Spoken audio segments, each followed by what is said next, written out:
Hello student, आज हम पढ़ेंगे क्लास सेकेंड का व्याकरण का पाठ 19 कहानी लेखन, स्टोरी राइटिंग। कहानी लेखन क्या है? कहानी लेखन एक कला है, यानी कहानी लिखना भी एक कला होता है। और जब इसे अभ्यास से सीखा जा सकता है, यानी बार बार जब हम कहानी लिखते हैं तो बार बार कहानी लिखने से हमारी त्रुटियाँ, जो हमारी कमियाँ हैं, वो दूर होती हैं और हम अच्छी तरह से कहानी लिख पाते हैं। और कहानी लिखते समय हमें कुछ बातों का ध्यान रखना होता है, जैसे कहानी में जो उनके पात्र होते हैं और जो घटनाएं होती हैं उनका संयोग अच्छे तरह से होना चाहिए। कहानी रुचिपूर्ण होनी चाहिए और साथ ही साथ कहानी रुचिपूर्ण के साथ साथ हमें एक अच्छा संदेश देने वाली होनी चाहिए। तो कहानी लेखन का एक उद्देश्य ये भी होता है कि नीतिगत संदेश देना, कहानी के माध्यम से नीतिगत संदेश देना। तो कहानी लेखन एक कला है और इसे अभ्यास से ही सीखा जा सकता है। यहाँ भी पाठ में कुछ कहानियाँ दी हुई हैं, तो चलिए पढ़ते हैं कहानी को। पहला कहानी है समझदार बकरियाँ। ये है हमारी कहानी पहली, समझदार बकरियाँ। तो चलिए देखते हैं कहानी।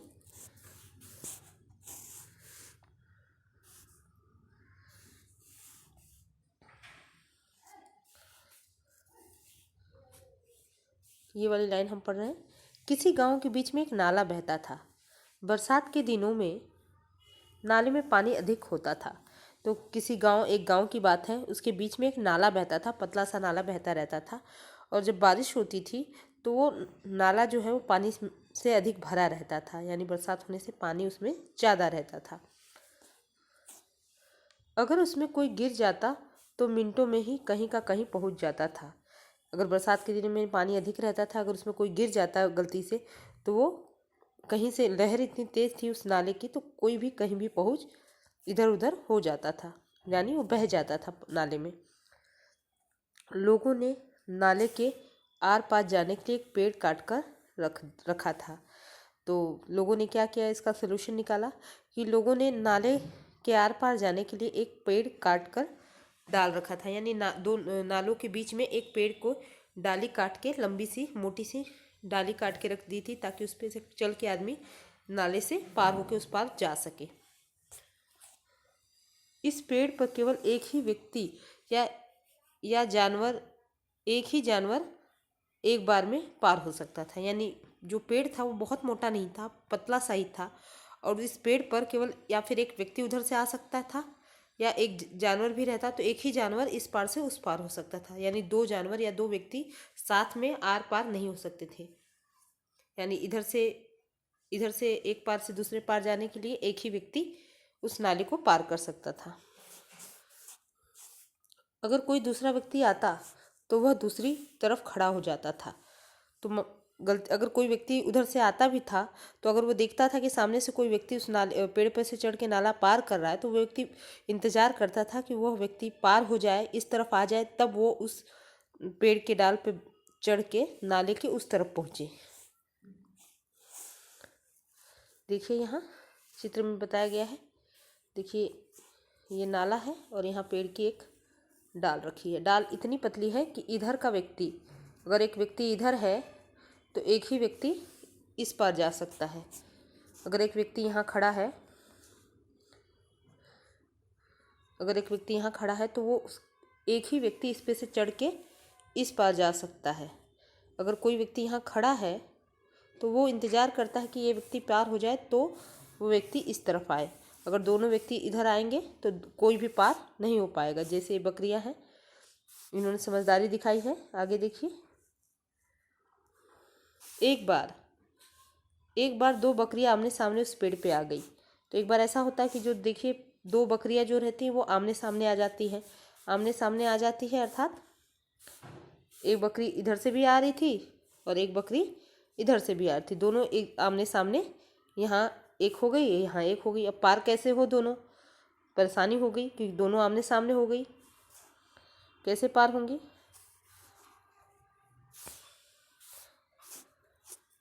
ये दोनों बकरियां समझदार थी। जो दोनों बकरी आमने सामने आ जाती हैं पेड़ के पास, लेकिन दोनों बकरियां क्या होती हैं, दोनों समझदार रहती हैं। वे आपस में लड़ी झगड़ी नहीं, वे दोनों बकरियां क्या करती हैं, आपस में लड़ती नहीं है, क्योंकि दोनों को पता है कि पतली डाल है, अगर हम कुछ ऐसा करते हैं तो दोनों के प्राण संकट में आ जाएंगे। तो दोनों समझदार थी, दोनों ने बुद्धिमानी का प्रयोग किया। कुछ देर तक वे दोनों खड़ी रहीं और कुछ सोचती रहीं। दोनों जो हैं वो वहीं खड़ी हो गई जहाँ थी। सामने देखने के बाद दोनों खड़ी हो जाती हैं और कुछ देर तक उपाय सोचती हैं कि कैसे हम दोनों भी सेफ तरीके से अच्छे से पार हो सकते हैं नाले को। फिर वे एक बकरी फिर एक बकरी पेड़ पर बैठ गई। फिर क्या होता है, एक जो बकरी है यहीं पेड़ के पास यहाँ बैठ जाती है। जो एक बकरी रहती है वो पेड़ के पास यहाँ बैठ जाती है और दूसरी बकरी उसके ऊपर से निकलकर पार चली गई। और इधर से जो दूसरी बकरी आती है उसको ऐसे पार करके इधर पार कर जाती है। फिर पहली बकरी भी उठकर नाले के उस पार चली गई। जब ये बकरी यहाँ से पार हो जाती है तो ये बकरी भी उठ के इस पार चली जाती है। तो इस तरह से दोनों की जान बच गई और दोनों भी आराम से नाले को पार कर लिया। दोनों ने अपनी समझदारी से पार कर लिया। अगर दोनों आपस में लड़ती तो न उसके प्राण बचते, न दोनों बकरियां प्राण संकट में पड़ जाते हैं। दोनों लड़ते लड़ते नाले में गिर जाती हैं। यानी दोनों बकरियां समझदारी से काम लेती हैं और दोनों अपने अपने प्राण बचा के अच्छे से अपने जगह जहाँ जाना होता है वहाँ पहुँच जाती हैं। तो इस कहानी से हमें ये शिक्षा मिलती है कि समझदारी में ही भलाई होती है। यानी बुद्धिमानी से काम लेने में ही, समझदारी से काम लेने में ही सबकी भलाई होती है। तो ये एक छोटी सी कहानी है जो शिक्षाप्रद है। उसके बाद दूसरी कहानी देखिए, क्षमादान। दूसरी कहानी है क्षमादान। चलिए अब इसको पढ़ते हैं। ये वाली लाइन, एक समय की बात है, एक शेर, ये वाली लाइन पढ़ रहे हैं। एक समय की बात है, एक शेर पेड़ के नीचे सो रहा था। एक बार की बात है, एक शेर जो है वो पेड़ के नीचे सो रहा था। उसी समय एक चूहा वहाँ पर आया। शेर जो है वो पेड़ के नीचे सो रहा था, उसी समय एक वहाँ चूहा आया। चूहा तुरंत शेर के ऊपर चढ़ गया और खूब उछलने कूदने लगा। जो चूहा है वो शेर के ऊपर चढ़ जाता है और ऊपर उछल कूद करने लगता है। शेर की नींद खुल गई और उसने चूहों को अपने पंजे में पकड़ लिया। जो चूहा है, शेर सोया हुआ था, चूहा ये समझ के कि शेर सोया है उसके ऊपर चढ़ जाता है और खूब उछल कूद करने लगता है। तभी शेर की नींद खुल जाती है और वो जो क्या करता है, शेर चूहे को अपने पंजे में पकड़ लेता है। शेर ने चूहे से कहा, तुमने जंगल के राजा की नींद हराम की है, इसकी सज़ा तुम्हें अवश्य मिलेगी। जो शेर है वो चूहे से कहता है कि तुमने जंगल के राजा की नींद हराम की है, तुम्हारी वजह से, तुम्हारी उछल कूद की वजह से मेरी नींद खुल गई है, तो अब इसकी सज़ा तुम्हें अवश्य मिलेगी। यहाँ देखिए चित्र द्वारा भी देखिए कैसे शेर चूहे को पंजे में ले लिया है। इस पर चूहा बोला, अब इस पे चूहा क्या बोलते हैं, महाराज मुझसे गलती हो गई, मैं ऐसी गलती फिर कभी नहीं करूँगा। अब इस पे चूहा बोलता है कि महाराज मुझसे गलती हो गई, मैंने गलती की है और मैं ऐसी गलती फिर कभी नहीं दोहराऊँगा। कृपया आप मुझे माफ़ कर दीजिए। अब चूहा कहता है कि महाराज मुझसे गलती हो गई, अब मैं फिर ये गलती कभी नहीं दोहराऊँगा, तो प्लीज़ कृपया करके आप मुझे माफ़ कर दीजिए। हो सकता है भविष्य में मैं भी आपके काम आऊँ। अब चूहा कहता है, हो सकता है मुझे माफ़ कर दीजिए, मुझे खाइए मत, मुझे छोड़ दीजिए, और हो सकता है भविष्य में मैं किसी काम ही आ जाऊँ। शेर को चूहे की बात पर हंसी आ गई। शेर ने चूहे को छोड़ दिया।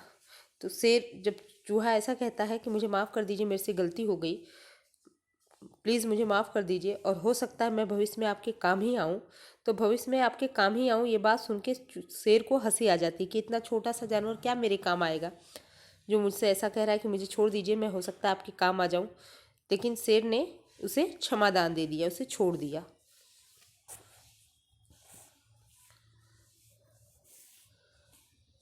कुछ दिनों बाद शेर उसी जंगल में शिकारी द्वारा बिछाए गए जाल में फंस गया। कुछ दिनों बाद जो शेर है उसी जंगल में एक शिकारी जाल बिछाया रहता है, उसमें फंस जाता है। वो जाल में शेर बुरी तरह फंस गया है। शेर ने अपने आप को छुड़ाने की बहुत कोशिश की, परंतु सब बेकार रहा। जो शेर जाल में फंस जाता है शिकारी के। अब शेर अपने आप को छुड़ाने की बहुत कोशिश करता है, किस तरह से वो जाल में निकले, लेकिन वो निकल नहीं पाता है। बहुत परेशान हो जाता है, सब बेकार हो जाता है। अपने आप को छुड़ाने की जितनी भी वो कोशिश करता है सब बेकार हो जाता है। सुबह होने तक शेर खूब जोर जोर से दहाड़ता रहा। सुबह होने तक वो जाल में फंस चुका था। सुबह होने तक शेर खूब जोर जोर से दहाड़ता रहा। उसी समय चूहे ने शेर की दहाड़ने की आवाज़ सुनी। उसी समय चूहा जो रहता है वो शेर की दहाड़ने की आवाज़ सुन लेता है और शीघ्र ही शेर के पास पहुंच गया। और वो जल्दी से कि शेर क्यों दहाड़ रहा है, क्यों आवाज़ कर रहा है, ये शेर जो चूहा है जब शेर की दहाड़ने की आवाज़ सुनता है तो वो जल्दी से शेर के पास पहुंच जाता है। चूहे ने अपने नुकीले दांतों से जाल काट दिया और शेर को आज़ाद करा दिया। तो जो शेर जैसे ही चूहा जैसे ही शेर के पास पहुंचता है तो चूहा क्या करता है, अपने नुकीले दांतों से जाल को काट देता है और शेर को आज़ाद करा देता है और शेर जो है वो स्वतंत्र हो जाता है।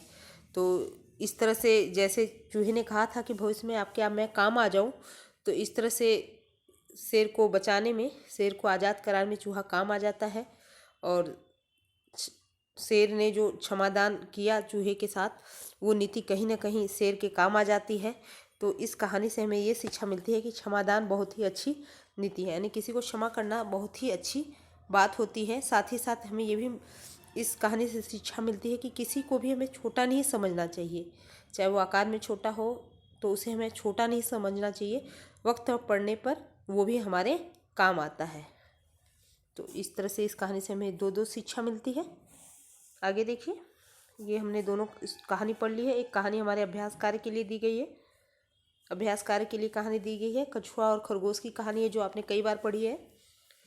कछुआ और खरगोश रेस वाला जो कहानी है, आपने कछुआ और खरगोश का जो रेस वाली कहानी सुनी है, दौड़ वाली कहानी, उसी को यहाँ दिया गया है। और इसमें कुछ शब्द को हमें भर के कहानी को पूर्ण करना है। यहाँ हेल्पिंग बॉक्स है, लिखा है सही शब्द चुनकर रिक्त स्थानों को भरिए, यानी रिक्त स्थान भर के कहानी को पूर्ण करना है। तो यहाँ देखिए, एक बार कछुए और खरगोश में दौड़ लगाने की, यहाँ हम लिखेंगे शर्त। एक बार कछुए और खरगोश में दौड़ लगाने की शर्त लग गई। सभी जानवर इस दौड़ को देखने के लिए एकत्रित हुए। तो एक बार कछुए और खरगोश में दौड़ लगाने की शर्त लग जाती है और सभी जानवर इस दौड़ को देखने के लिए इकट्ठा होते हैं। एक स्थान पर झंडा, यहाँ हम लिखेंगे झंडा लगा दिया गया जहाँ पर दौड़ पूरी होनी थी। तो एक स्थान पे झंडा लगा दिया जहाँ पर दौड़ जो है वो फिनिश होनी थी, पूरी होनी थी। तय हुआ कि जो वहाँ पहले पहुँचेगा उसी की जीत होगी। तो तय ये होता है, एक झंडा लगा दो, जो वहाँ सबसे पहले पहुँचेगा वो जीत जाएगा। उसके बाद देखिए, दौड़ शुरू हुई। तीसरा शब्द यहाँ से लिखेंगे खरगोश शब्द को हम लिखेंगे यहाँ खरगोश, यहाँ हम खरगोश लिखेंगे। खरगोश को अपने ऊपर बहुत घमंड था, वह तेजी से भागा। जो खरगोश था उसे अपने ऊपर बहुत घमंड था कि वो बहुत तेज भाग सकता है, वो बहुत तेजी से भागा। कछुआ बहुत पीछे रह गया। जो कछुआ है वो धीमी चाल चल रहा था, वो बहुत पीछे रह गया। यह सोचकर खरगोश थोड़ी दूर जाकर एक पेड़, ये है पेड़ शब्द, इसको हम यहाँ फिल करेंगे पेड़। तो जब कछुआ बहुत पीछे रह गया तो यह सोचकर खरगोश थोड़ी दूर जाकर एक पेड़ के नीचे सो गया। जब देखा खरगोश ने कि कछुआ तो भी बहुत पीछे रह गया और मैं बहुत आगे रह गया हूँ, तो मैं थोड़ा आराम कर लूँ, ये सोचकर वो पेड़ के नीचे सो गया। कछुआ जो है वो धीरे धीरे चलता हुआ आगे बढ़ रहा था। जो कछुआ है उसने आराम नहीं किया, वो धीरे धीरे चलता हुआ आगे बढ़ रहा था। खरगोश अभी भी सो रहा था। जो खरगोश है वो सो रहा था। यहाँ कछुआ जो ये शब्द है इसको यहाँ हम फिल करेंगे। यहाँ दिख रहा है आपको कछुआ। तो कछुआ धीरे धीरे चलकर उस जगह तक पहुँच गया। तो धीरे धीरे कछुआ जो है वो आगे बढ़ता रहा, खरगोश सोया रहा और कछुआ धीरे धीरे चलकर उस जगह तक पहुँच गया जहाँ झंडा गड़ा हुआ था। यहाँ देखिए चित्र में भी दिखाई दे रहा है। जब खरगोश की यहाँ से ये नींद शब्द है उसको हम यहाँ फिल करेंगे। नींद खुली, वह तेजी से भागा। जब खरगोश की नींद खुलती है तो वह तेजी से भागता है, परंतु बहुत देर हो चुकी थी। कछुआ और दूसरे जानवर वहां बैठे खरगोश का, ये इंतजार शब्द है, इसको हम यहाँ फील करेंगे। इंतजार कर रहे थे। यह देखकर खरगोश बहुत शर्मिंदा हुआ। तो नींद जब खुली तो उसे लगा कि मैं तेजी से भागूं, लगता है कछुआ भी पीछे रह गया है। तो वो बहुत देर हो चुकी थी। जब तक वो वहाँ पहुँचता तब तक उसने देखा जो कछुआ था और दूसरे जो जानवर थे वो वहाँ बैठकर उसके आने का इंतजार कर रहे थे, और यह देख के खरगोश बहुत ही शर्मिंदा हुआ। तो इस कहानी से हमें ये शिक्षा मिलती है कि हमें खरगोश की तरह घमंड नहीं करना चाहिए, यानी हमें घमंड नहीं करना चाहिए। अपनी किसी भी अच्छी बात के लिए हमें अपने ऊपर घमंड नहीं करना चाहिए। तो इस तरह से ये हमारा पुस्तक अभ्यास भी पूर्ण हो गया और हमने कहानी भी पढ़ ली है। तो आज के लिए बस इतना ही, मिलते हैं नेक्स्ट क्लास में। Thank you student.